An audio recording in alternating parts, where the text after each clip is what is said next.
Hello YouTube, this is Morgan Airspeed Prime here with my next Naruto video. In this one I'm going to be reviewing Naruto's story, Family Day, the newly I suppose released in English novel for Naruto.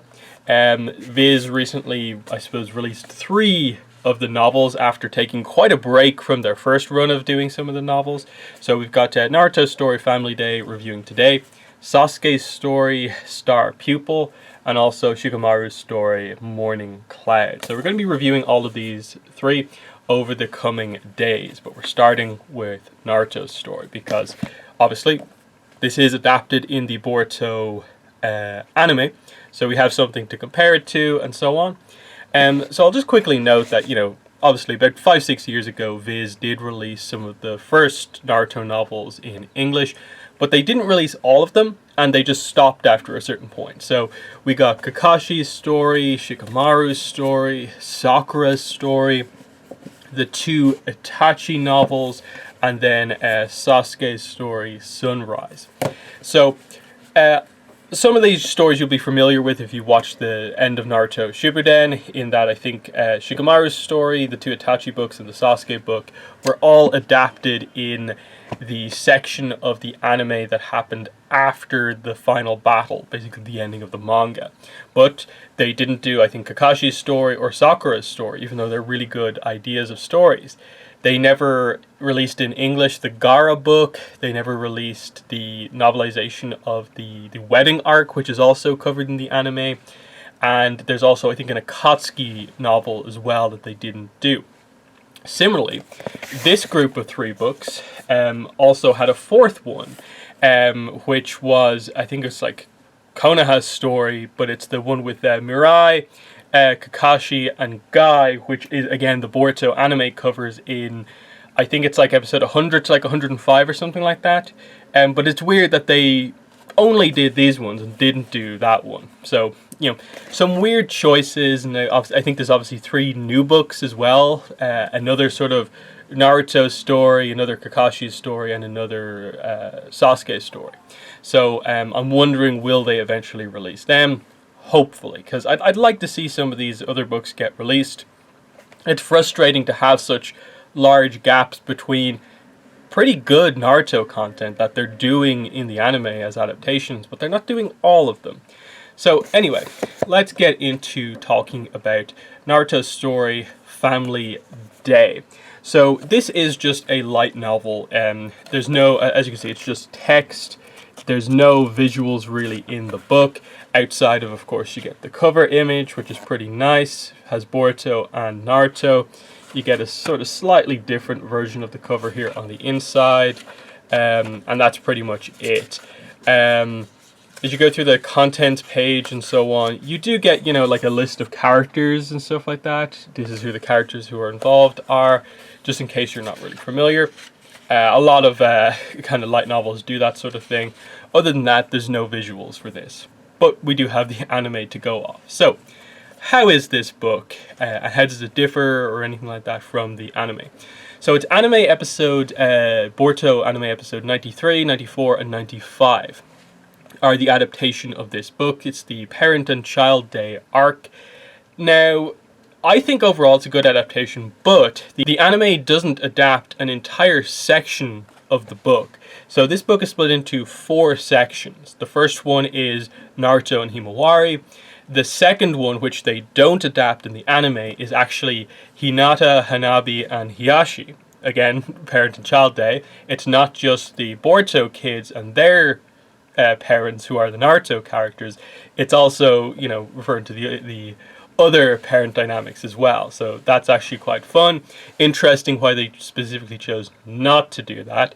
The third section of the book is Choji and Chocho at the food eating competition, and then the last section of the book is Sarada and Sasuke.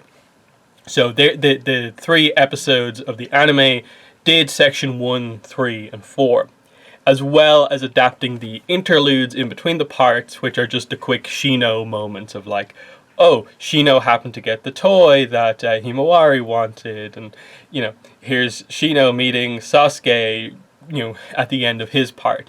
that sort of thing, that they include those in the anime. But in general, what I'd say about the adaptations is just that the Naruto Himawari one is pretty accurate. They changed dialogue, very, very slightly, but in general, they hit basically every single point.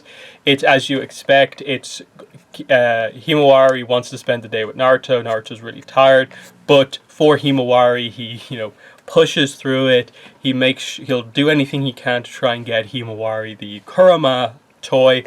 But of course, everyone wants that toy. He can't get it, and he goes basically to all his friends' shops, not realizing that that of course not everyone is going to stock toys. But along the way, everyone finds Himawari so cute that she kind of gets a lot of stuff along the way, and even though she doesn't get what she wanted, she got what she ultimately wanted, which was to spend the day with her father, and it ends up all working out quite nicely. Again, adapted pretty well overall. Nothing really to complain here. I would not say that you need to read the novelization version of it compared to the anime. They're pretty much the same. When it comes to the second anime episode, the Choji and Chocho one, I'd arguably say the anime actually does a better job. It feels a little what's the word I want to say here? It just feels a little standard in the book. Like, it doesn't really have a lot to it. Whereas I think visually, at least, this episode comes across quite nicely in the anime. Because they can really play off the sort of extreme characters of Chocho and Choji, and really emphasize the food that's going on here. When Choji goes big at the end, that visually comes across better than being described in the book. It still, I think, is probably the weakest section of the book, and I'm surprised they wanted to adapt that over adapting the second part, which I will discuss. And then the last part, again, like the Naruto and Himawari stuff, the Sasuke and Sarada stuff, again, I think is adapted very well in the anime. They have to change some of the nature of like the exact order of scenes, but all of the key important scenes they hit exactly as you'd expect. The scenes between Sasuke and Sakura are really nice. Sasuke talking to Kakashi, all the awkward scenes between Sarada and Sasuke of him just trying to be a good father to her are really well done. Again, do you have to go out to read the novelization of that episode? I wouldn't really say so. The same goes for the interludes. I think for the most part, there's nothing really that you're missing out on that the anime doesn't cover, because this is the thing, the book's only about 150 pages, so each episode only has to adapt about 30-ish pages of content, so they pretty much hit everything that they need to.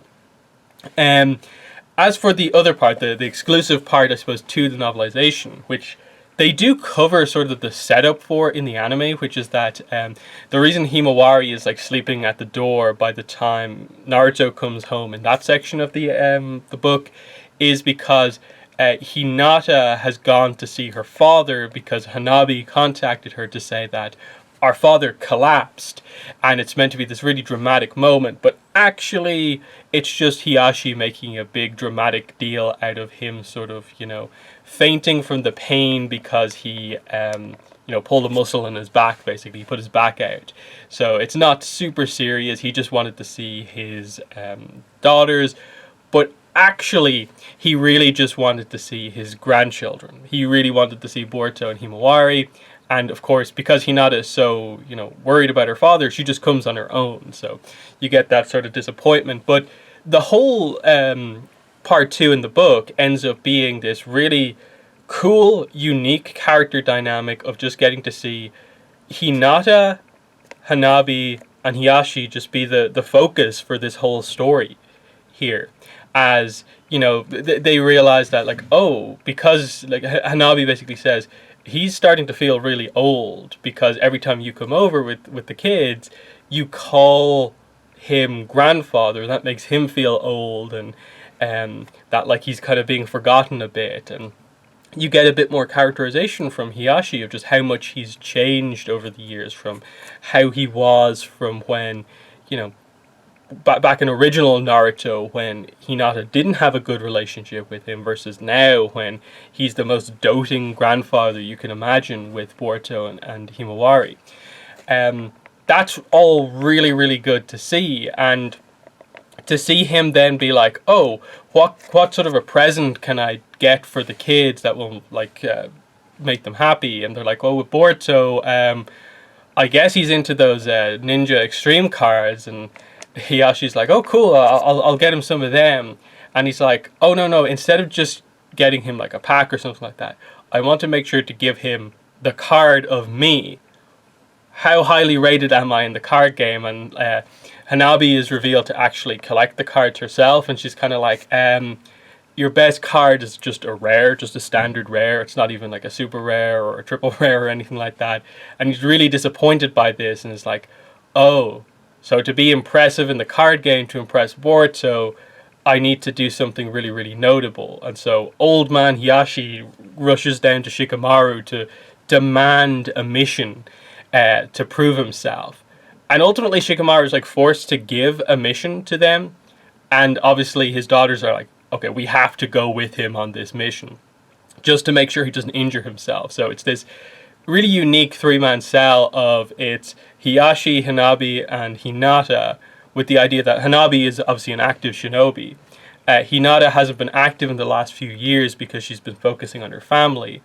And then Hiyashi is, of course, like pretty old at this point. So the mission is just, there's not much to it. It's basically just investigate this area where there's a lot of gas around, use the Byakugan to track down someone who I think, stole some explosives.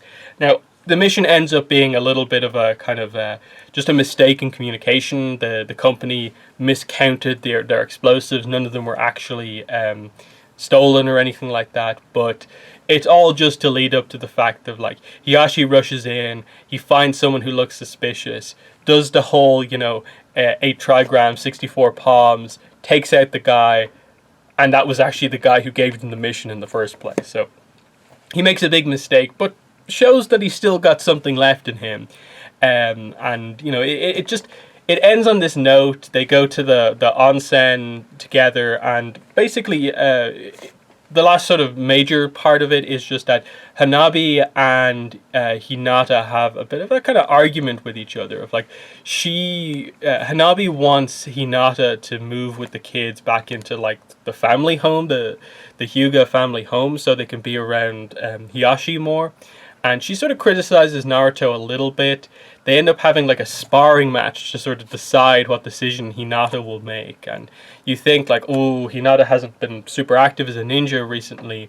This isn't going to go so well. But she sticks up for her family here and like defends the situation that's going on here and ends up actually getting the advantage over Hanabi here and kind of winning the argument, I suppose.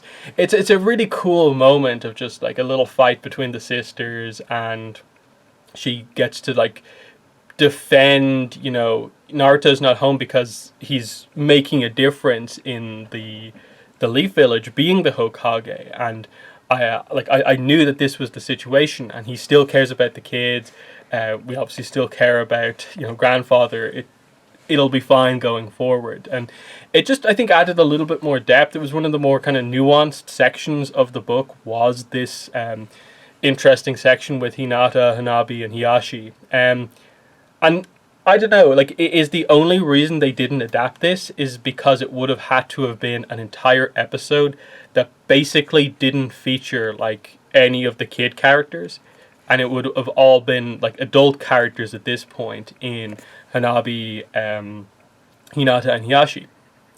This is where it's kind of like, how much of the audience is still the original Naruto audience who would be all down for that versus maybe the younger audience who might actually be a little bit more interested in the Boruto cast. That seems maybe a little bit overthought, that they wanted to adapt the Choji section over that section, even though the content in the Hinata section is so much more interesting, at least to me, than the Chocho section, because the Chocho Choji section doesn't even have a real resolution. They just leave it up to the end of like, what is Choji's redeeming quality? Well, Karui knows, but she's not telling anyone. So it's just like, what are we doing here? That's a bit frustrating, definitely. But overall, I think it's a pretty decent book. If you are interested in reading those episodes in novel form, it's here. You do have that new stuff, like I said, that isn't covered in the anime, in section 2 with the Hinata plot. Beyond that, like obviously the other stuff, there's not a lot extra to it. The anime does a good job at adapting what it's doing. There's nothing really left out or forgotten. And it's an easy read. It's a light novel. It's not a full-on novel. There's not a ton of words on each page. It's pretty to the point in terms of its pacing and how it's written and so on. So, it's definitely worth checking out. So that is Naruto Story Family Day. And next time out, we're going to be reviewing Sasuke's story, Star Pupil. And then we'll be doing Shikamaru's story, Morning Clouds. So, yeah, that has been the video. In the comments, let me know what your thoughts are, if you've read it already, or if you have any questions. But that's been the video. Thanks for watching, and bye.